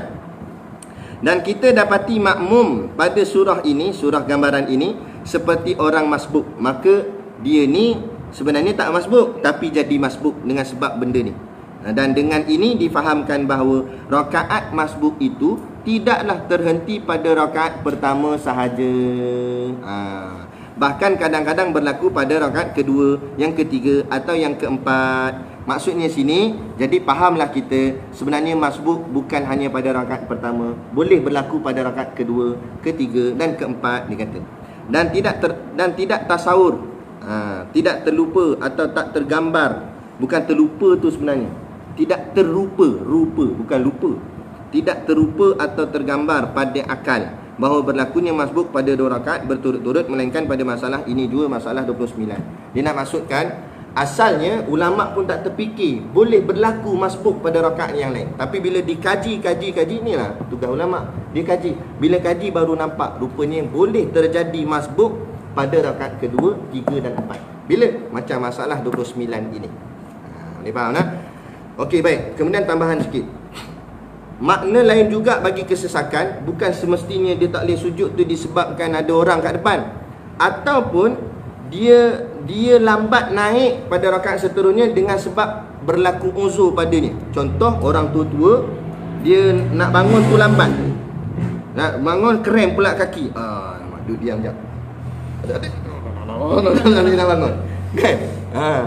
Bila dia dapat je bangun, alhamdulillah bangun dah. Bila dia bangun ni, Allahu Akbar, imam rukuk, sudah. Maka orang ni termasuk dalam kes ni juga. Maka dia terus turun rukuk. Maka dia dianggap masbuk. Faham? Okey? Jadi keadaannya begitu. Tapi yang uzur yang dibenarkan syarak lah. Kalau saja buat lepak, tak apa. Nanti bangkit-bangkit, imam dah rukuk, tak payah baca Fatihah, lepak dulu lah. Itu tak boleh. Itu tidak dengan uzur. Boleh tak? 30. Nak habis dah. Masalah kesesakan di dalam semayang zuhur dan lainnya menyebabkan makmum tertinggal daripada membaca Fatihah pada keempat-empat rakaat. Ni cerita ni lebih kurang dengan cerita tadi. Sekiranya berlaku kesesakan pada sembahyang zuhur atau lainnya yang boleh menyebabkan makmum tertinggal jauh daripada imamnya, daripada menyempurnakan sujud di dalam keempat-empat rakaat, dan dibolehkan ia meninggalkan daripada membaca Fatihah pada semua rakaat itu dan sah semayang ni. Macam Ana sebut tadilah. Maknanya dia bangun tu lambat menyebabkan imam dah rukuk pula. Bangun lambat tu sebab yang dibenarkan syarak, maka dia terus turun rukuk ikut imam walaupun 4 rakaat dia tak baca Fatihah.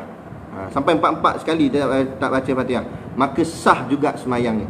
Dan tidak ada bagi kita masalah semayang yang boleh makmum meninggalkan bacaan Fatihah semua rakaat, melainkan pada satu masalah ini sahaja. Dia kata masalah lain tak jadi macam ni. Masalah yang ini je akan jadi macam ni. Maksudnya masalah ni masalah yang istimewa lah. Kemudian dia buat contoh. Dia kata dan surahnya seperti berikut. Dia buat gambaran. Mendapat makmum akan imam sedang rukuk. Okey, makmum masuk. Jadi makmum masuk, imam sedang rukuk. Maknanya makmum ni apa? Masbuk. Okey, pada rakaat yang pertama dalam sembahyang zuhur. Kemudian ia pun terus rukuk dan i'tidal serta imam itu. Kemudian berlaku kesesakan. Kesesakan tadilah masalah dia tak boleh nak sempurnakan sujud. Ada apa-apa masalah lah, tak kira lah, menyebabkan dia jadi tertangguh, lambat. Imam bergerak dah, dia tak ikut lagi. Dan tidak ada tempat ia hendak sujud, menyebabkan dia tak nak sujud ke macam mana ke, sehingga hampir selesai imam daripada membaca Fatihah pada rakaat yang kedua. Imam dah naik rakaat kedua, dah siap baca Fatihah dah, dia duduk bawah lagi tu. Dan sebaik sahaja ia makmum bangun pada rakaat yang kedua, dia pun dah naik rakaat kedua, imam pun rukuk, dan ia pun rukuk sertanya, dan dia pun ikut imam rukuk dan iktidal. Kemudian berlaku pula kesesakan hingga tidak ada tempat ia hendak sujud, maka memperbuat ia seperti mana rakaat pertama juga. Nah, rakaat kedua pun jadi macam tu lagi. Maka sebaik saja ia bangun pada rakaat tiga, imam pun iktidal. Cerita ni dia berulang. Kemudian berlaku kesesakan lagi dan yang rakaat ketiga sampai rakaat keempat. Dia nak cerita macam tu. Dan sebaik saja angkat kepalanya dan bangun, maka imam rukuk dan ia pun rukuk sertanya juga. Dan gugur baca Fatihah makmum itu pada keempat rakaat itu. Nak ceritanya yang itulah. Tapi dia cerita satu-satu nak bagi kita faham. Jadi sampai empat rakaat dia tak dan baca Fatihah dengan sebab masalah tadi, maka dimaaf. Dan demikianlah pada semayang yang 2 rakaat dan yang 3 rakaat. Ini dia buat contoh Zuhur. Jadi maghrib pun macam ni, subuh pun macam ni. Kalau berlaku masalah ni. Boleh faham tak? Baik. Yang ni susah sikit, 31-32 ni. Makmum tidak sempat membaca Fatihah. Okey, makmum tak sempat baca Fatihah, maknanya makmum ni masbuk. Kerana berbimbang. Okey, berbimbang maksudnya sibuk. Sebab makmum tu sibuk membaca doa iftitah dan ta'awuz. Kena diingatkan, bila kita masbuk, jangan sibuk baca doa iftitah dengan ta'awuz. Sebab kita tahu kita ni dah lambat. Bila dah lambat, ambil yang wajib je. Apa wajib? Fatihah. Terus masuk Bismillahirrahmanirrahim. Tak digigatai. Dia masuk dah lah tahu dia masbuk. Dia masuk Allahu Akbaru kabira walhamdulillah. Dia nak baca doa iftitah dulu. Maka apa jadi? Makmum yang masbuk, jika ia ada masa yang boleh mencukupi untuk membaca Fatihah, patutnya dia dan, walaupun dia masuk lambat, tapi dia dan juga baca Fatihah walaupun mungkin tak habis. Tetapi dia pergi sibuk, ia berbimbang daripadanya dengan membaca doa iftitah dan ta'awuz. Dia pergi sibuk baca doa iftitah, membaca auzubillah. Dia buat contoh sini. Dan ia yakin sekiranya ia membaca doa iftitah dan ta'awuz, tentu sekali ia tidak dapat menghabiskan Fatihahnya. Dan dia yakin pula kalau dia baca auzubillah dengan doa iftitah, dia tahu Fatihahnya takkan habis, maka ia dianggap muqassir. Maknanya orang ni cuai. Maka ia tidak boleh diberikan keuzuran. Dia tak dapat keuzuran pada takhalluf. Maksudnya pada tahun dia tak boleh lambat daripada imam. Terbelakang daripada imam. Dia tak boleh. Dengan 3 rukun yang panjang. Tak boleh lebih daripada 3 rukun yang panjang. 3 rukun yang panjang maknanya sampai sujud yang ke-2. Bahkan wajib ia menghabiskan Fatihahnya. Dalam masa yang sama, dia wajib menghabiskan Fatihahnya dan mendapati imam di dalam rukuk kalau dia mampu. Dia tetap cepat-cepat kena habiskan Fatihah, kemudian dia kena masuk dalam rukuk bersama imam. Dan kalau tidak, kalau dia tak dapat rukuk bersama imam, luputlah rakaat itu. Maksudnya imam dah angkat kepala iktidal, sedangkan Fatihah dia tak habis lagi, maka rakaat itu tak dikira. Tapi semayangnya tak batal lagi. Kemudian dia kata, dan pada batal semayang itu ada 2 wajah pendapat. Dan kalau batal jadi macam mana pula? Kalau batal, tadi jawapan yang atas tak batal. Tapi kalau batal gini. Mengikut wajah yang asah, lebih sahih, tidak batal semayangnya. Asalnya tak batal semayang. Tapi kalau yang batal macam mana? Jika sekiranya ia sempat mendapati imam dalam iktidal. Maksudnya tak batal ni kalau dia sempat mendapati imam dalam iktidal. Maksudnya macam ni. Dia masbuk, lepas tu gigatai baca doa iftitah pun semua, dan baru Allahu Akbaru kabira, imam pun Allahu Akbar. Duduklah. Dia kata, alamak, Fatihah aku tak sempat ni. Maka dia tak boleh teruskan baca doa iftitah ni, dia kena kejar baca Fatihah ni cepat-cepat. Bismillahirrahmanirrahim. Alhamdulillahirabbil alamin, arrahmanirrahim. Tiba-tiba imam iktidal, sami Allahu liman hamidah. Maka rakaat tu tak terpakai. Bila tak terpakai, tapi solat tak batal lagi. Habis macam mana nak buat? Dia tetap kena habiskan Fatihahnya, kemudian dia terus masuk kepada imam. Maknanya tanpa rukuk. Habiskan Fatihah waladhdallin, terus turun tangan, maknanya dia terus ikut imam dalam keadaan iktidal, tanpa rukuk. Dan rakaat tu tidak dikira. Jadi nanti dia kena ganti balik satu lagi rakaat.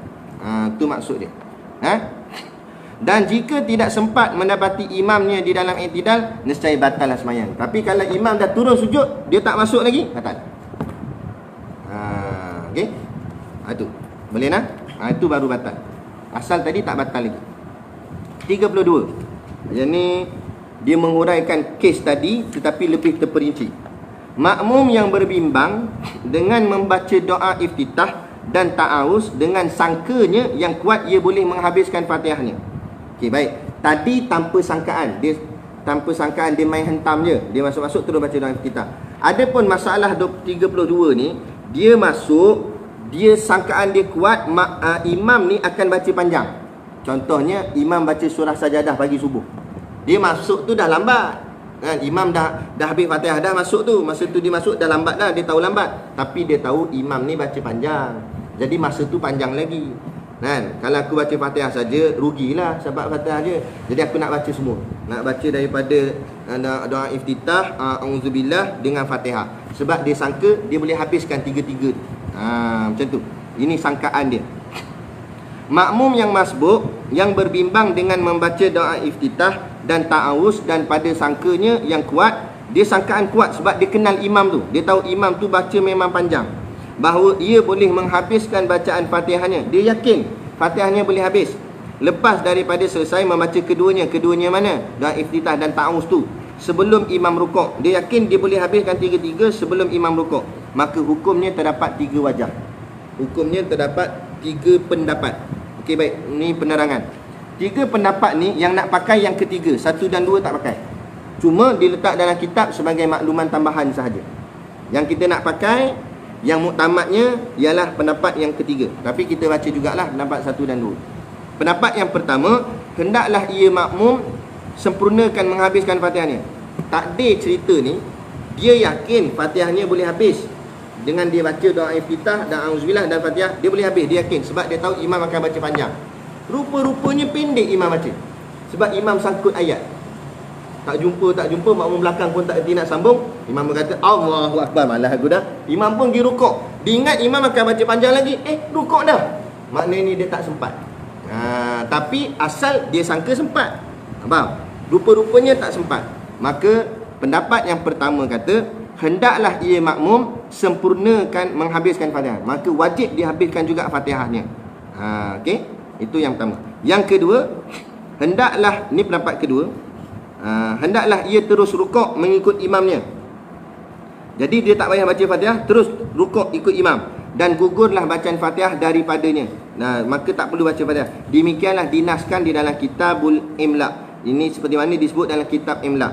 Walaupun begini, pendapat ni tak dipakai sebab sudah dimansuhkan. Boleh faham tak? Yang nak pakai pendapat ketiga, apa dia? Hendaklah ia membaca daripada Fatihah sekadar apa yang telah ia membaca daripada doa iftitah dan ta'awuz. Maksudnya macam mana? Dia masuk, lepas tu dia pergi baca doa iftitah dulu. Allahu Akbaru kabira. Imam pun rukuk. Allahu Akbar. Maka dia kena baca Fatihah tu kadar sampai Allahu Akbaru kabira. Agak-agak ijtihad sendiri. Allahu Akbaru kabira ni panjang mana? Allahu Akbaru kabira setara dengan kalau dibaca Fatihah setara dengan apa? Bismillahirrahmanirrahim contoh. Jadi maka dia kena baca Fatihah kadar macam dia baca doa iftitah tadi. Sebab dia dah tersilap. Maka dia kira berhutang, ganti. Dia pun Allahu Akbar, lepas tu Allahu Akbaru kabira. Imam pun rukuk. Allahu Akbar. Allah silap. Bismillahirrahmanirrahim. Dia baca terus macam tu. Tapi janganlah sebut silap tu. Yang dalam ni silap pula. Sebut silap batal lah. Silap tu dalam hati je. Jadi kena kadar. Ikutlah. Kalau dia kadar panjang, lama pula tu. Sampai wama ana minal musyrikin. Syok sendiri je. Tak tahu imam rukuk Allah. Jadi dia kena kejar setakat yang sampai wama ana minal musyrikin tu. Agak-agak kalau sampai wama ana minal musyrikin tu sampai mana? Sampai iyyaka na'budu wa iyyaka nasta'in. Kena kejar sampai situ. Bismillahirrahmanirrahim. Alhamdulillahirabbil alamin. Arrahmanirrahim. Maliki yaumiddin. Iyyaka na'budu wa iyyaka nasta'in. Allahu Akbar. Macam tu. Faham? Okey. Dia kena kejar balik sebab kecuaian dia tadi tu. Walaupun tak baca habis lah, ikut kadar yang mana dia baca doa iftitah dengan ta'awuz tu. Dan mengikut pendapat ini, jika bacaan doa iftitah dan ta'awuz lebih panjang daripada Fatihah, maka tidaklah memadai melainkan membaca Fatihah semuanya. Tapi kalau dia baca iftitah dengan ta'awuz tu panjang daripada ayat Fatihah lagi, ataupun dia baca habis, memang dan dia habis, sampailah salah sekali wa ana minal muslimin, lepas tu a'udzubillahi syaitan Allahu akbar, maka dia ni kena baca Fatihah sampai habis. Sebab kadar kecuaian ni dah nak habis dah masa doa iftitah tadi tu. Dah habis dah doa iftitah pun, maka Fatihah pun kena habis lah, ganti balik. Kena baca Fatihah semuanya, kerana dikira taksirnya, cuainya dengan bimbangnya itu, dengan sibuknya itu. Dan pendapat yang ketiga ini ialah yang lebih asah, maknanya daripada tiga-tiga pendapat, yang dipakai pendapat yang ketiga, iaitu pendapat Abu Zaid Al-Mawazi, dan pendapat ini disahkan oleh Al-Qafal. Baik, kemudian ni penerangan dia lebih lanjut. Imam Nawawi telah menjelaskan di dalam Syarhul Muhazzab dengan luas lagi katanya, maka jika kita katakan wajib atasnya makmum menghabiskan bacaan Fatihah, kalau kita kata makmum kena habiskan bacaan Fatihah, maka takaluf untuk bacaannya itu adalah takaluf dengan uzur. Maksudnya dia kena biarkan imam jalan dulu, dia tetap kena habiskan bacaan Fatihah. Dan takaluf itu pakai takaluf mana? Takaluf uzur. Takaluf uzur ni yang mana? Tak boleh lebih daripada 3 rukun fi'li yang panjang. Yang ni sujud kedua. Itu. Maka hendaklah ia mengikuti di belakang imam menurut peraturan sembahyangnya sendiri. Maksud menurut peraturan sembahyangnya sendiri, lepas dia dah habis baca Fatihah, dia gerak dia sendiri lah, tak payah terus ikut imam. Maknanya dia rukuk dulu, dia i'tidal dulu. Berbeza dengan yang masalah 31. Masalah 31, Syekh tak kata pun mengikut peraturan sendiri, tapi katanya mengikut peraturan imam. Bila sebut mengikut peraturan imam, tang mana imam ada masa tu kena masuk terus. Maknanya imam i'tidal, dia dalam Fatihah dia tinggalkan rukuk terus masuk i'tidal, sebab dia kena terus ikut imam. Berbeza dengan yang ini. Yang ini dia kena ikut dia sendiri dulu, tapi hukum tetap ikut imam. Perbuatannya tu dia kena selesaikan perbuatannya dengan rukuk. Jadilah dia kata mengikut menurut peraturan sembahyang sendiri, iaitu menyempurnakan bacaan Fatihahnya, kemudian rukuk, kemudian i'tidal, kemudian sujud hingga ia mendapat imam. Dan diberi ia keuzuran pada takaluf dari imam dengan 3 rukun yang panjang, dan dikira ia mendapat rakaat itu, dan rakaatnya sah, sembahyang sah, dia kena kejar balik imam. Okey, ni cerita dia. Okey, boleh. Bersalahan jika ia makmum tidak menyempurnakan bacaan Fatihah. Kalau dia tak sempurnakan bacaan Fatihah, bahkan ia rukuk dengan sengaja, kemudian dia pergi rukuk. Ni contoh lain pula. Dia Fatihah tak dah habis lagi baca, lepas tu dia pergi rukuk dengan sengaja, padahal ia mengetahui batallah sembahyangnya. Dia tahu kalau dia rukuk batal sembahyang. Memang jadi batal lah, kerana ia meninggalkan bacaan Fatihah dengan sengaja. Jadi tak boleh rukuk terus, nanti batal. Bersalahan jika kita katakan wajib ia makmum rukuk. Ini bersalahan ni maksud ni dia ikut pendapat nombor 2 tadi. Kalau kita kata wajib makmum tu rukuk, maka rukuk ia serta imam nescaya gugurlah daripadanya bacaan Fatihah. Kalau dia rukuk, maka Fatihah tu gugur dan dikira baginya mendapat rakaat, dan rakaat itu dikira. Maka kalau ia makmum berbimbang dengan menyempurnakan bacaan Fatihah selepas imam, kalau ia makmum berbimbang dengan menyempurnakan bacaan Fatihah, maknanya makmum sibuk baca Fatihah selepas imam dah rukuk, maka adalah ia melakukan takaluf dengan ketiadaan uzur. Kalau dia nak pakai pendapat yang kedua, maknanya dia baca Fatihah dulu, lepas tu biarkan imam rukuk, sedangkan sepatutnya dia kena rukuk tapi dia tak nak rukuk, maka dia takaluf tu takaluf tiada uzur. Tiada uzur artinya tak boleh lebih, tak boleh 2 rukun fi'li. Faham? Tu dengan tiada uzur. Kalau uzur baru 3. Kena pandai beza uzur dan tak uzur. Maka jika ia didahuluinya oleh imam dengan rukuk, jika ia didahuluinya oleh imam dengan rukuk, imam rukuk dulu dan terus ia membaca Fatihah, kemudian mendapat ia akan imamnya di dalam i'tidal, maka ia makmum tidak mendapat rakaat itu. Okey, baik. Katakanlah dia rukuk, Bukan, dia semayang lambat masuk tadi tu, lepas tu dia sibuk baca benda-benda lain dulu, lepas tu baru nak kelang kabut baca Fatihah. Imam dah rukuk, dia tak turun lagi. Imam dah i'tidal, dia pun habiskan Fatihah, terus dia masuk i'tidal, maknanya tanpa rukuk. Dah. Dia dikira tidak mendapat rakaat itu. Mana rakaat itu tidak dikira, kerana ia tidak mengikutnya pada kebanyakannya. Kerana dia tak ikut imam daripada mula lagi, rukuk tu semua dia tak ikut. Jadi rakaat itu sudah tidak dikira. Demikianlah ditasrihkan, dijelaskan dengannya oleh Imam Haramain dan Ashab. Dan adakah batal sembahyangnya apabila kita katakan mengikut pendapat mazhab bahawa takalluf dengan satu rukun itu tidak membatalkan sembahyang? Maka pada masalah ini ada dua wajah pendapat yang diceritakan oleh Imam Haramain dan para ulama yang lainnya, dan yang terlebih asah di antara dua wajah itu ialah tidak batal sembahyangnya seperti mana makmum yang bukan masbuk, manakala wajah yang kedua pula ialah batal sembahyangnya. Ini khilaf, kerana ia tinggal ikutan imam pada perkara yang membawa luputkan rakaat dengannya, maka adalah perbuatan itu seperti takalluf dengan satu rakaat. Maka jika kita berkata batal sembahyangnya itu, nescaya wajiblah ia memulakan sembahyangnya semula, dan haram hukumnya ia meneruskannya serta ia mengetahui dengan batalnya sembahyang itu. Baik. Sebenarnya perkara ini tak berapa nak penting. Sebab tak nak baca laju je. Sebab ini huraian untuk pendapat yang kedua ni. Kita dah kata dah pendapat kedua ni kita tak nak pakai. Dia cuma ceritakan aja hukum ni. Jadi berselirat jadi pening. Kita pun nak cepat je. Jadi ini baru masuk huraian bagi pendapat yang ketiga. Ni dia kata ni. Jika kita berkata tidak batal, maka berkata al-imam, ia tidak sayugia rukuk, kerana rukuk itu tidak dikira baginya. Jadi pendapat yang ketiga ni, kita pakai pendapat yang ketiga ni, makmum ni dia masuk dalam lambat. Lepas tu dia baca ta'awuz, doa iftitah semua tu dia baca, sebab dia sangka imam akan lama. Tapi rupa-rupanya imam tak lama. Maka dia ni terus cepat-cepat menghabiskan bacaan Fatihahnya, atau ikut kadar takat mana yang dia dah baca, dan diganti balik. Kalau semualah dia baca, kemudian sebolehnya dia dapat rukuk bersama imam. Tapi kalau dia tak dapat rukuk bersama imam, imam dah i'tidal, maka macam tadi juga, dia terus turunkan tangan dia dan dia masuk dalam i'tidal imam. Maknanya dia skip rukuk, dia tak payah rukuk, dan rukuk rakaat tu tidak dikira baginya. Sebab tu dia kata tidak sayugia rukuk, maknanya dia tak perlu rukuk, kerana rukuk itu tidak dikira baginya.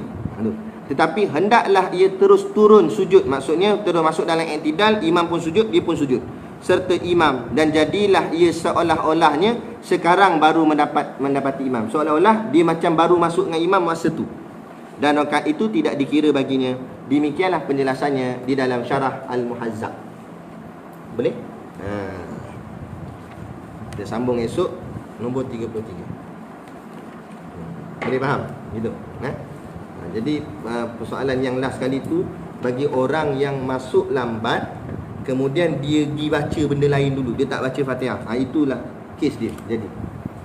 Jadi antara kesimpulannya begini, kalau kita rasa benda ni susah sangat, maka janganlah kita masuk lambat dalam jemaah. Sebab dia masalah akan berlaku bila masuk lambat. Tapi kalau kita jemaah sama dengan imam dari awal, tak ada apa-apa masalah, kita ikut je. Tapi bila masuk masbuk, tu dia pecah banyak lah. Dan masalah tu boleh menyebabkan semayang batal. Semayang batal, tapi kita tak tahu rupanya batal. Kita semayang dan tak qada, mati esok hutang. Ni masalah. Baru sekarang pun kita mengaji, baru kita tahu, oh macam tu rupanya. Oh selama ni aku silap lah. Selama silap tu kena ganti balik lah qada. Sebab semayang tu tak dikira. Kalau adalah kita terbuat silap benda-benda yang disebut dalam kitab ni dulu, kan? Sebab sekarang ni baru kita pun mengaji juga, baru kita tahu juga. Jadi kita kena berbetulkan balik. Tapi kalau payah nak faham lah Ustaz, kan? Pening. Kalau pening, kan? Datang awal semayang tu solution dia. Kalau terlambat juga, jangan masuk masa imam berdiri, sebab nanti banyak cerita ni. Nak kena baca Fatihah dulu, sempat tak sempat apa semua. Jadi masuklah dalam sujud ke atau rukun fi'li yang lain. Bila masuk dalam sujud ke apa, dia tak ada perbalahan dalam soal nak baca Fatihah ke tak baca Fatihah. Kan? Jadi kita tahu dah rakaat tu tak terpakai. Kan? Jadi kita memang akan ganti satu rakaat lagi pun, sebab kita memang automatik kita masbuk dah. Itu lebih selamat kalau orang yang jahil lah, ataupun orang yang tidak faham atas dasar ilmu ni. Nah, itu pilihan jalan yang selamat. Antaranya lah. Tapi afdal masuk kat mana imam masuk. Imam tengah berdiri, masa tu kita masuk. Tapi kalau kita memang tak erti, takut nanti kalau masuk-masuk kita buat silap, buat benda lain dulu. Buat betul serban dulu ke. Imam dah sujud baru kita masuk sujud. Sebab kita takut nanti sembahyang kita boleh batal ni, sebab kita tak sebut. Kan, kita pergi masuk, pergi silap baca pula. Kan batal, jadi lagi masalah lebih besar. Kan? Jadi begitulah jalan ceritanya. Boleh nak? Tu. Nah, ini baru sikit ni, baru sesi yang kedua. Ada berapa lagi? 12 lagi. Itu pun dah macam-macam dah, macam-macam yang uzur lah, yang gagap lah pun ada. Banyak lagi bahas ni lah. Tak apalah. Jadi kita tangguh majlis kita, tawakuf dulu majlis kita ni untuk sesi ni, dan kita insya-Allah jika diizinkan Allah bertemu esok pagi insya-Allah pada pukul 8 pagi. Okey, boleh?